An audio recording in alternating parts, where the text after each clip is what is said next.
So my talk is a strategy guide to custom properties. So just very quickly, how many people here have used custom properties before?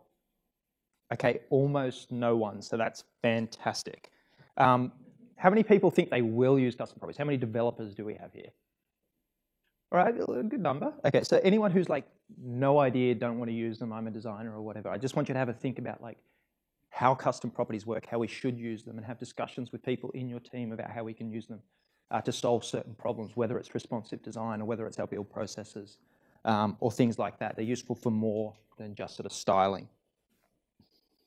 So I am Mike. I'm a developer from Sydney. I'm really pleased to be here in Perth. I love Perth. And in fact, I've been an active member of the Fenders community for quite some time. I mostly hang out in the help channel. Some people have accused me of sort of misunderstanding the purpose of the help channel. Things like I've burnt my hand and I don't know how. It's cold. I want to thank you very much for your support, Perth. That's been very useful for me. But hey, it's what it says on the label. So I've been involved with Fenders for a bit. Once again, Mike, I'm a freelance developer. That's my Twitter thingy. If you have any questions that first of all, come and ask me because I am here. But if you think of them later or something else or you don't want to ask them here, just at me. I'll do my best to get back to you. And yes, I've done a lot of things with responsive design, UI development, and that as well. And I'm a freelancer, so if you want to hire me, come and talk to me as well. All right, that's done. All right, so strategy guide to custom properties. So custom properties are now supported in all major browsers, and this means that we're starting to see examples of people use them in production, which of course is great, but they're different from variables in preprocessors, things like less and SAS. Now, I've already seen a lot of examples of people using them in a similar way without necessarily considering what specific advantages that custom properties offer. Quite a lot of examples of that. Actually, it tends to sort of be the default assumption there. But I think that custom properties have a huge potential to change how we write and structure CSS, and perhaps to a lesser extent too how we use JavaScript to interact with different UI components. Now, I'm not going to focus too much on the syntax and how they work. I think that that's something that we can all figure out, and I think that it's strategy that separates like the best players of any game. And I have it on good authority that you're all the best players of the web, so that's why I'm going to focus on strategy for you. But very quickly, because we do have a few new players here, I just want to quickly tell you how they work. So they're a little bit like variables in preprocessors, but they have some obvious differences. And one of the first differences you'll notice is the syntax, right? So we might use a $ like this in SAS to denote a variable. And in less, we would use an @ symbol like this. Somebody's probably done that. And with custom properties, they follow a similar convention. We use a -- prefix to denote a variable. Now, there's one other important difference that you'll notice here, and that is that there's a different syntax for retrieving the value of a custom property than what we have for setting the value of that custom property. So when we're retrieving it, we need to use that little var function there, and that's something that's going to look familiar to people if you've used things like CALC or min-max or color functions, or any of those more functional parts of CSS that are making their way into the modern language. So hopefully that's not too difficult to remember. That's pretty much it for syntax.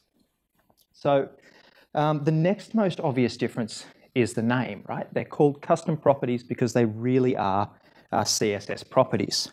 So in preprocessors, we can declare variables pretty much anywhere we like, right? So that means outside of declaration blocks, we can use them as selectors, we can use them in media queries and things like that. And all of those examples would be invalid if we were using custom properties. So custom properties have the same rules about where they can be used as normal CSS properties. And in fact, it's far better to think of them as dynamic properties than it is to think of them as variables. So this means that they can only be used inside a declaration block, or in other words, between these sort of curly braces. That's what a declaration block essentially means. Now, that means that they're tied to a selector, and that selector can be the root selector. And you might have seen a lot of examples that use the root selector if you've been looking at tutorials and things, but it can also be any other valid selector in CSS. And in many cases, that's probably, in fact, a better option. Okay, so that's where you sort of assign values to custom properties. When we're retrieving values from custom properties, anywhere we use the var statement, we can do this anywhere that we would normally assign a value to a property in CSS. So anywhere you'd use like units, keywords, those kind of things, you can use custom properties there. So this means that they can be used as a single value, or they can be used as part of a shorthand statement next to other values and keywords, or they can even be used inside calc equations, color functions, and other things like this. However, they can't be used inside media rules, and they can't be used inside selectors. So things like nth child wouldn't work, which is unfortunate because there's probably some interesting things that we could do with that. But for now, that's one of the limitations of custom properties. And that's it. That's my crash course, all right? So you're all probably wanting to know a lot more about how custom properties work and what the syntax is. Things like how do we do fallback values? Can we assign custom properties to other custom properties? The answer to that one is yes, but all of this should be enough sort of for the concepts that I'm going to cover in the rest of this talk. Okay, so cosmetic differences aside, the most significant difference between variables in preprocessors and custom properties is how they're scoped. So we can refer to variables as either statically or dynamically scoped, and variables in preprocessors are static. So where CSS is concerned, static means that we can update the value of one of these variables at different points in the compilation process. But once this is rendered to CSS, we can't change the value of a variable that came before it. It's sort of read in a linear function, in a linear sort of way. And even though we're using the same variable names and the same CSS selectors, that second example is not going to have any effect on the one that came before it. And this means that you could read an entire .scss file and determine what the output of that file is going to be without knowing anything about the browser, the window size, the HTML, or any of the other inputs. It's just a straight-out sausage factory processing. So custom properties work differently. Now, where custom properties are concerned, dynamically scoped means that they're subject to inheritance and the cascade.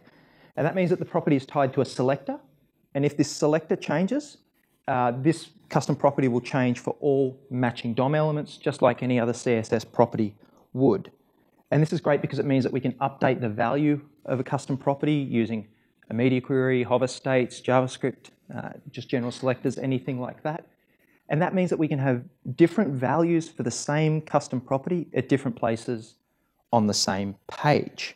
We don't have to update or change which custom property we're using. We just need to update the value of that same custom property. And I want to show you a little bit about how this works. So if I apply this example to my slides here, you can see that the main color for my headings is now a lovely light salmon. And that's affected all slides there because this particular custom property is scoped to the slide selector. Now I could scope this to just say slide 15, and you can see that the current slide is affected, but now it's not affecting any other slides there because they're not wrapped in that particular selector, but that particular class name is not wrapping those elements here. And what that means is that that custom property is not available in this context, and it's falling back to the default value of white. Does that make sense? A few nods. Okay. So in addition to being static and dynamic, variables can also be either global or local, and this won't be anything new to anyone who writes JavaScript. We can have variables that are applied to like everything within an application, or their scope can be limited to specific functions and blocks of code. I'm sure you've all had some experience with that if you write JavaScript. So CSS is kind of similar. So custom properties are by default locally scoped to the selectors that we apply them to. So they're kind of like local variables, I guess. However, custom properties are also inherited, and in some cases this means that they can behave more like global variables. And that's especially the case if they're applied to the root selector or something sort of high up enough in the DOM tree. And when it comes to CSS, we have some things that are sort of applied globally, and we have some things that are applied locally. So things like brand colors, vertical spacing, typography, these are all examples of things that we want applied globally and consistently across our website or our application. And there's an example here from the famous Lonely Planet style guide. It's got a whole section there that deals with global design elements. Sorry about that. Global design elements, and that essentially means those things like spacing, typography, colors, things like that. Now, of course, these things can change, but where they do change, it sort of tends to be like a global thing that happens on a redesign. It's not something that happens regularly with a mature product. These things stay pretty static from one component to the next, or even from one build of your application to the next. And we have local things too, and you might hear this referred to as sort of just UI components or components, and this particular style guide has examples of that too. And we have local variables here as well. We have things like color variations and size variations for form elements, buttons, and these local variables, we wouldn't want these sizes applied to every input element, and we certainly wouldn't want them applied to every element within the page. So we're sort of used to dealing with these local concerns as well. And in fact, so much so that we've developed like design systems, style guides, naming conventions, JavaScript libraries, all to help with sort of like separating or isolating these local components from these global concerns. And this continues to be something that we regularly sort of debate about what the best approach is. And I think that custom properties now provide sort of some new options too for dealing with this really old problem. So, as it turns out, most global things in CSS are also static. As I said before, your brand colors, your typography, your spacing, these don't change fairly regularly. And where they do, it tends to be something pretty significant. So all of those values are pretty static. And that's why I think it makes sense to continue using preprocessors for static variables. Aside from helping keep sort of these sort of static and dynamic concerns separate within the code, it visually denotes global variables in your CSS, so you instantly know when you see like a SAS variable or a less variable, that this is something that may be set somewhere else in your application, and it's something that's being applied globally and consistently. And similarly, you also know that when you see a custom property that this is something that's sort of local and dynamic, and that distinction can be really useful. It makes CSS a whole lot easier to read and therefore easier to maintain as well. Now, there are a few small exceptions to this rule, but I'd call this a 90% rule. So if anyone's sort of taking notes, I want you to write this one down and sort of just underline it for me. It's a really important strategy for working with custom properties effectively.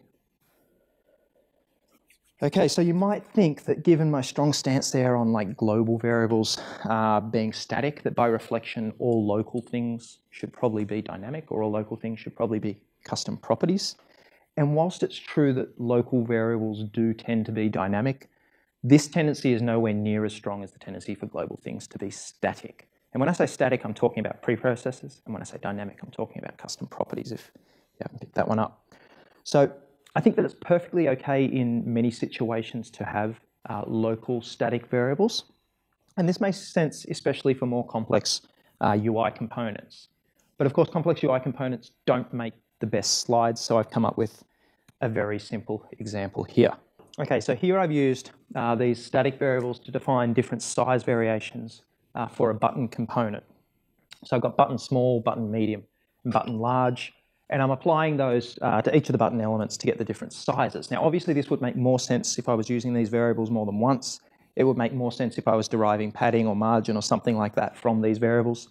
But I think you get the idea, right? We do these things sort of, like I said, as a developer convenience, something that makes our lives a little bit easier, and if we need to change these things, we can do that in one place.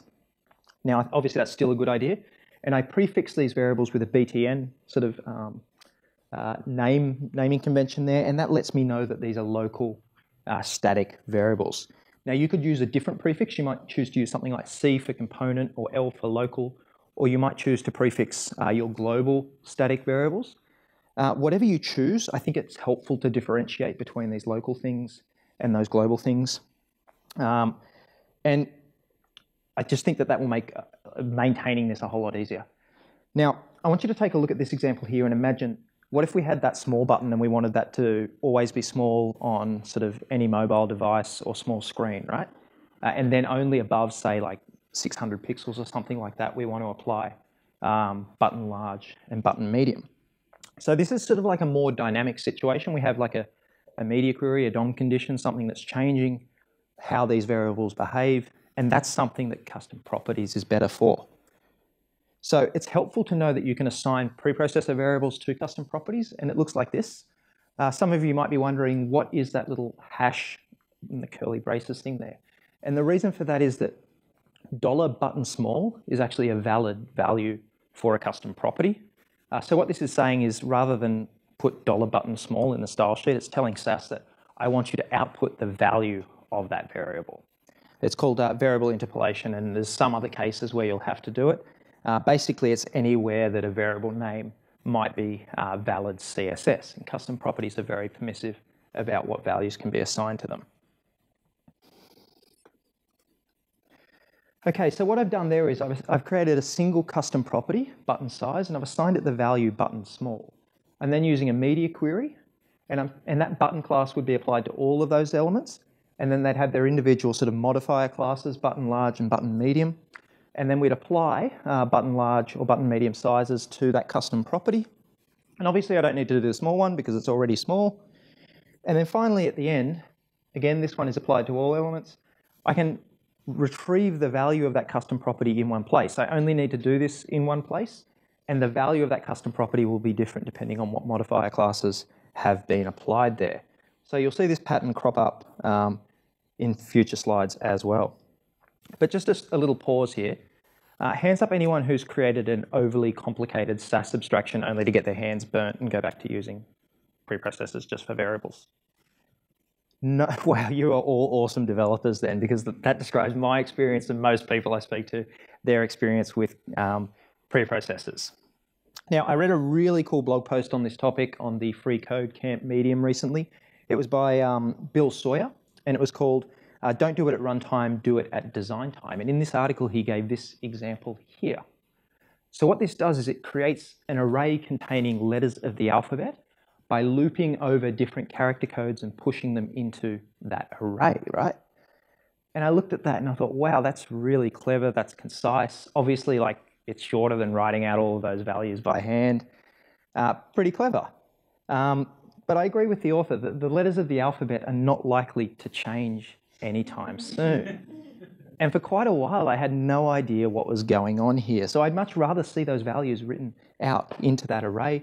If you need to generate them using something like this, go for it, but copy and paste the result into your code, please, because I don't want to sit there staring at that. So the dynamic nature of custom properties also allows us to create some clever and complicated abstractions. And this is an example that someone sent to me recently. This creates a modular scale using custom properties and CALC. Who here has used modular scales?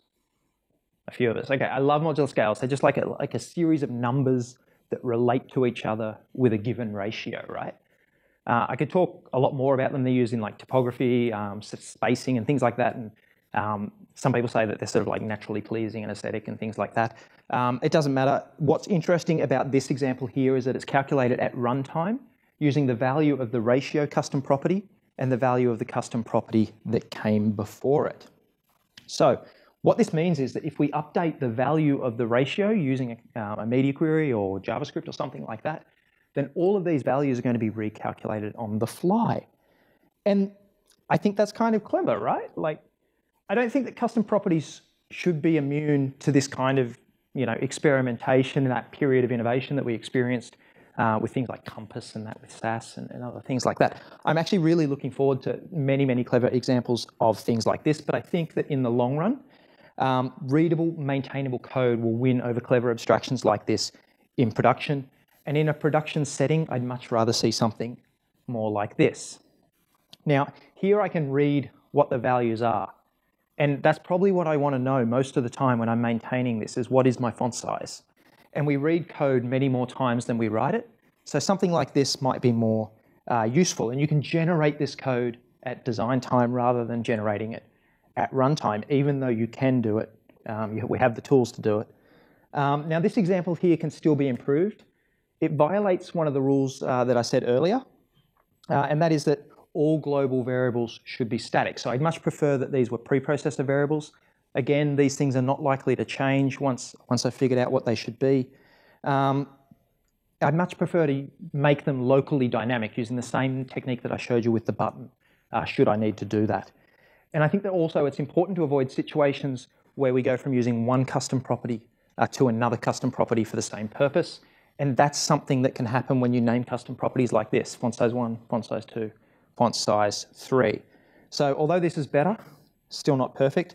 And that brings me to the next strategy, which is change the value, not the variable. Now this, again, this is one of the most important, probably the most important strategy for working with custom properties effectively. So please double underline this one. So unfortunately, I see a lot of examples like this with custom properties where we have, say, font size small, font size large. We set an example component to have font size small, and then we use a media query to change that to font size large, right? it probably makes a lot of sense to a lot of people because this is exactly how we would have done things with preprocessors. But with custom properties, there's a much better way. So first of all, I have a single custom property for the example component, and I set its initial value to whatever I want that to be.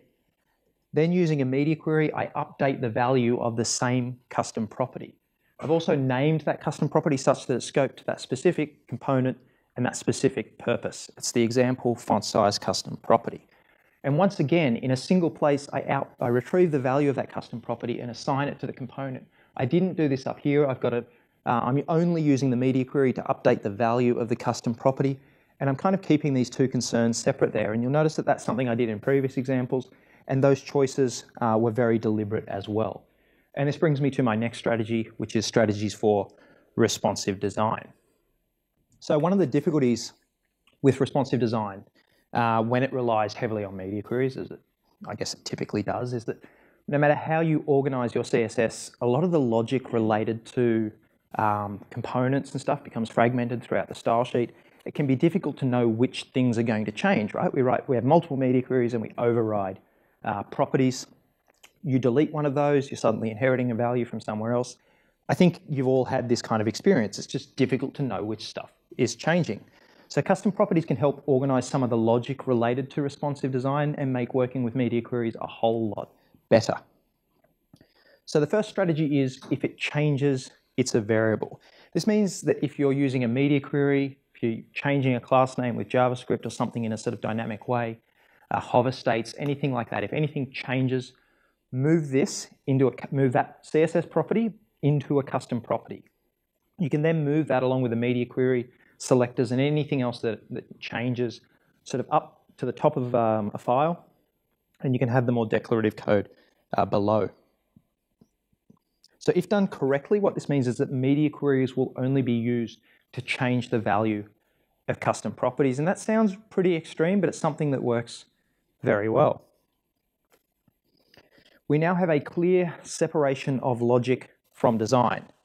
So this means that all of our logic should be at the top of the document, all of the SAS variables or preprocessor variables, all of the media queries, all of the hover states, all of the custom properties, they're all at the top of a document. And this could be separate documents, separate SCSS files if you still sort of have a file per component and that kind of thing. And this means that below that, wherever we see a var statement, we immediately know that that's a CSS property that's going to change, and we can trace up to the top of the document and see where it's going to change. Now, with traditional methods of writing CSS, there is no way of knowing this at a glance, and many of us got very good at sort of reading and interpreting large chunks of CSS. And I'm tired, I just don't want to do that anymore. So this works much better for me. It provides a link between logic and design, which I think is incredibly useful. Okay, so the idea of declaring variables at the top of a function or a block of code or a file, this isn't a new idea. It's something that we've done even with preprocessors. It's something that we do with most languages, and now it's something where we can move all of that logic to the top with CSS as well. Now, as you can imagine, writing CSS in this way creates a clear visual distinction between the CSS at the top of the document and what's below, and I need a way to refer to these different sections, and I've come up with this metaphor of like a logic fold. It's just something, I guess, that makes sense to me. So above the fold contains, like I said, preprocessor variables, custom properties, media queries, any of the logic, and we can trace how those things change. And below the fold is straightforward, highly declarative, and easy to read CSS. And in fact, it feels like the type of CSS that maybe some of you used to write many years ago before even media queries and other necessary complexities of the modern language. And it's kind of nice in a way to go back to that because it is quite simple. So this is what it looks like. This is an example of above the fold. And this is sort of like a 6-column flexbox grid system. And you can see there that I've got like a row display custom property, which is initially set to block, which means everything's going to be full width. And then above 800 pixels, I'm setting its display to flex. And at that point, all of these col basis values are going to come into effect. Now that's the above the fold code. And below the fold, I have this. So you can see the row display custom property is used surprisingly for the row display property. The col basis property there is used for the flex basis value for all of these columns. Now, one other advantage of this is this CSS here has become a lot less verbose, right? All of these classes have the same custom property, but what's interesting is the value of this custom property is going to be different depending on what other class names are applied in the HTML. And if I want to know what that is, I only need to go back above the fold and trace the logic here. So you can see that there's a simple link between this logic and the implementation of design. So I find that really useful. Okay, so writing CSS in this way is easier to maintain because all of that logic is in one place. And it's easier to read because we can see here exactly what's changing without having to sort of guess at what might be overridden later on or having to understand the entire style sheet. And it should result in all of these styles related to a single component being all in one place instead of scattered more broadly. So separating logic from design is an important strategy as well, but all rules need to be broken. And that's going to bring me to my next set of strategies, which is for theming. Okay, so throughout this talk, there are a lot of places where I've argued against sort of using global custom properties on the root selector. And hopefully that I've implied in many cases that is in fact considered harmful, but as I said, every rule has an exception, and for custom properties, it's theming. So limited use of global custom properties does make theming a bunch easier. So theming generally refers to letting users update the UI in some way. It could be something like this, from Twitter, updating the colors on your profile page, background images, font colors, things like that. But it also could be something more localized, right? So I use a Google Keep application for keeping notes, and I'm able to set different colors on each of those notes. So that might be considered local sort of theming as well. So traditionally we would compile separate user style sheets and override the default values. And this is of course like slow, it's difficult. We often have to render those separate style sheets on the server. And if they're delivered late, it can mean that the whole page gets painted and then repainted again. So there's a lot of sort of challenges with this in terms of front-end performance and maintainability. So with custom properties, we don't need to compile a separate style sheet. We only need to update the value of custom properties at a sufficiently high level, and they can be inherited by the existing style sheet. So I think that we should be very deliberate and considerate about the use of this type of custom property when it comes to theming, because they can be harder to maintain. But luckily, custom properties are case sensitive. And because most custom properties will be local, I'd strongly suggest that when we're using global custom properties like this, that we capitalize them. And I know that capitalization of variables often sort of signifies something that is a global constant, right? Something that doesn't change. And that's kind of what's going to happen here. For us, this is going to signify that this is a variable that's been set somewhere else in the application, and that it's not something that you should change locally further down in your components. And in fact, it can be useful to avoid directly overriding these values, and you can prevent users largely from being able to do this. And what you can do is you can set the value of, say, theme color here to the value of user theme color, if it exists, or fall back to a default value like this. So what this means is, if I apply this to my slides, you can see that it's picked up a more green color, which is this default value here. Now, I want people to have a think about what would happen if I set the user theme color on the body. Does anyone want to hazard a guess? I do understand it is that time of the evening. So the answer is absolutely nothing. And the reason for that is the value of user theme color has not been set on the root. And we're inheriting this value from the root element. So user theme color doesn't exist in that context. So we're still going to end up with the fallback value here. Now this is a useful little technique for sort of like encapsulating these global variables to make sure you say to your users, you're allowed to set these ones. You're not allowed to change these capitalized ones. But if you set that on the root, it is going to have an effect, right? Now this works really well for sort of global theme color, like light and dark themes or different user themes. But what about that situation that I was talking about before of like a note application, right? Something more local. So there is a technique that we can use for that as well. And if I change this to a star selector, you'll notice that the background is now black again. And the reason for that is the star selector means that this value is going to be reevaluated for every element, for every element in the DOM, which means that for the body too, it's going to be reevaluated and it will be able to pick up the value of the user theme color in that context. So we're now inheriting this color from the body, not from the root. So if you use this technique here, it can make that local theming a little bit useful, and I'll show you some more examples of that. I'm just going to delete that so my slides get back to normal. Okay, so this is, I really like this example here, but I understand it's a little bit complex. But I just want to show you the full power of dynamic custom properties. So I've set these like global values here, which is hue, saturation, and lightness. And I've set those values on the root. You'll notice they're capitalized. I don't intend to sort of change them. And then using the star selector there, I've created a custom property called color. And I've set its value to a HSL value. And then I've set the value to a CALC equation, which is equal to the hue plus this local hue rotate value, saturation, and plus this kind of like converts a decimal number to a percentage. Anyway, you don't need to understand it all, but basically it's making a color from these values and some local custom properties that we can modify. Now, in very limited cases, an example like this might make sense, but remember what I said about not being too clever. I just want to show you how this works. So I've got a whole bunch of like sort of theme, color theory sort of values here. And I can, changing this, it changes the value of the global hue constant with JavaScript. And you can see that all of the sort of complementary color, the split, and I don't know what these words are, I just copied them. But yeah, like it's fully dynamic. And what's interesting about this is like, this is running live in a browser, by the way. This isn't like, obviously it's like, and what that means is we can sort of create like a little custom API, kind of like a mix-in or a function with custom properties. And what I'm able to do here is set things like this, where I say just like the complementary color is a hue rotate of 180 from that base value. The split is a rotate of 150, and the other split value is a rotate of minus 150.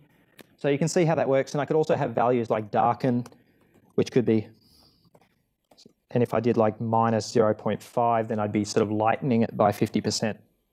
So I think things like that can be useful too, but obviously don't be too clever. Now, some of you are probably wondering, well, how did you set that global one with the slider there? And the answer to that is, of course, JavaScript. So if you want to set custom properties with JavaScript, there's a fairly simple API for this, and that might look familiar to some people because it's not a new API. And what I'm doing here is I'm setting the value on the document element, which is equivalent to the root element, which is also equivalent to the HTML element. So wherever you've seen like root selector, that is targeting the HTML element. The reason I'm using that one is it has slightly different specificity to the HTML selector. Now, what I'm doing here is I'm setting the value of user theme color to tomato there, and you can see that my slide title is able to pick that one up. So I think this particular technique here can be really useful if you've got like sort of a technical design team who might be writing some of the CSS. What you can do is you can set these properties on the root element with JavaScript, and then they'll be able to decide exactly how that value gets used. And in my case, I've decided I wanted to use it for my title, but I can update that and use it in different components and things like that without necessarily updating any backend code or writing any JavaScript. So it allows you to sort of separate those things and make updates without changing perhaps more difficult controlled code. So if you're retrieving these values from a database, or perhaps you're using a static site generator and a templating language, something like Jekyll, it's useful to know that you can retrieve and set the value of custom properties in style attributes as well. So it's almost like having sort of a component with props if you write like React or Vue or anything like that. And we can pass in these values here and we can use them directly on that, just for that particular HTML element. I'm just changing that value for that one element. And I want to show you some more examples of that. So inline SVGs is a really great use case for this. You might have seen examples with current color before with inline SVGs, which set the color of the SVG fill, or maybe the stroke, to the text color. And that can be really useful. So I've got this example here of the Fenders logo. That's an inline SVG. And if I apply this, then I can change the color, right? So you can see that's pretty useful, current color, but I only have one color to work with here, right? There's only one current color. And that's where custom properties can be really useful. So we can set different values or retrieve different values using the var function in fill and stroke. And what that means is I can create something like this. So if I want to set this to say yellow, Then I can change the color of that. I think I also have one called Fenders Text Stroke. What do you think? Navy. I think I've also got Fenders. Come on, Pat, I must adjust colors for me. I'm designing. Help me. Hot pink. Yeah, look at that. And just one more. We got to like change the bottom half of that gradient. What's it going to be? Like a blue? Cyan. No. Yeah.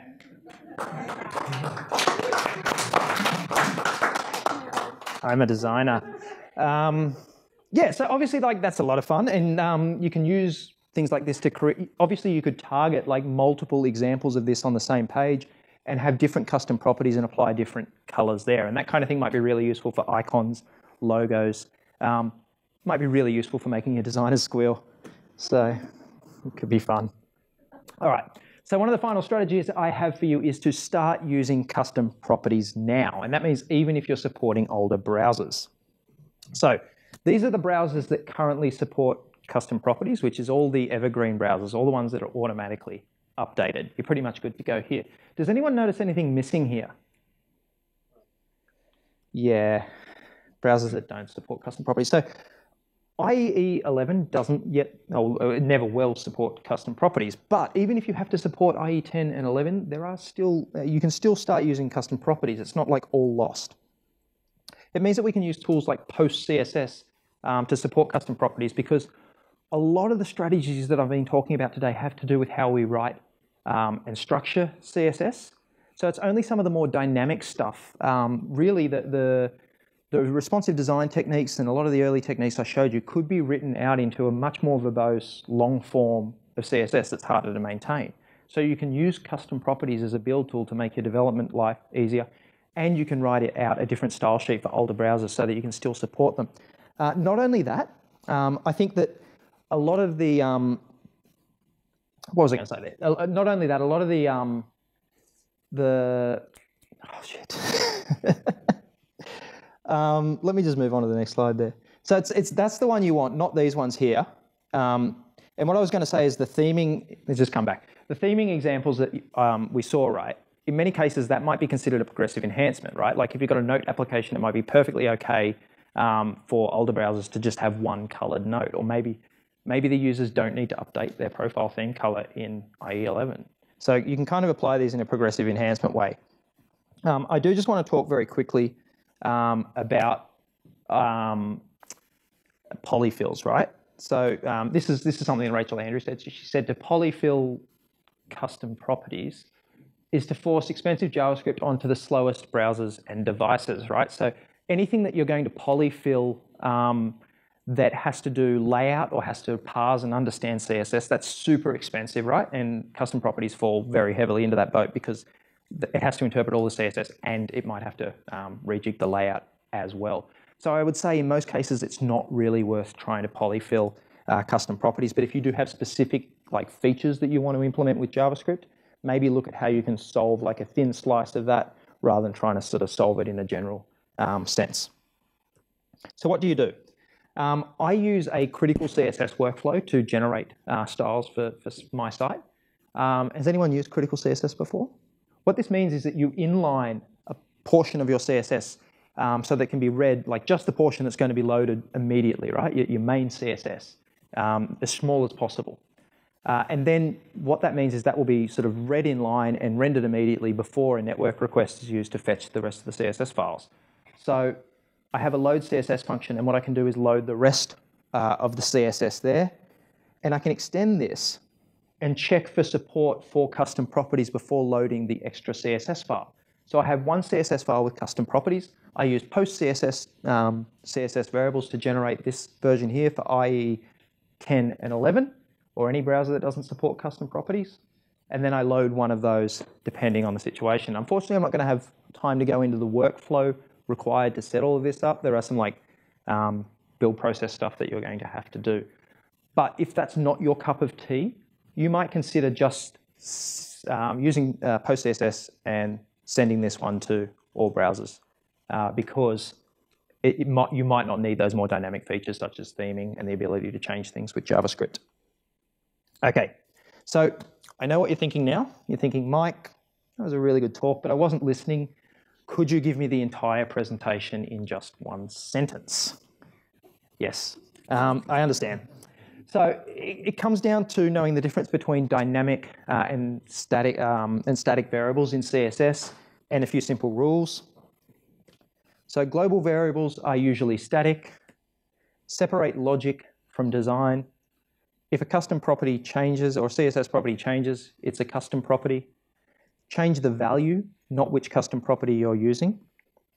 And if you follow these conventions, you'll find that working with custom properties is a whole lot easier than you think, and it might even change how you write and approach CSS in general.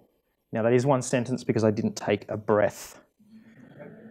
Right, so I guess that's it. I guess I didn't need the rest of the slides, which is a little bit embarrassing now that we've sort of spent the last 30 minutes or whatever talking about it. So yeah, take note of those. If you have any more questions, please come and talk to me or at me. Thank you very much. It's been a pleasure to be here.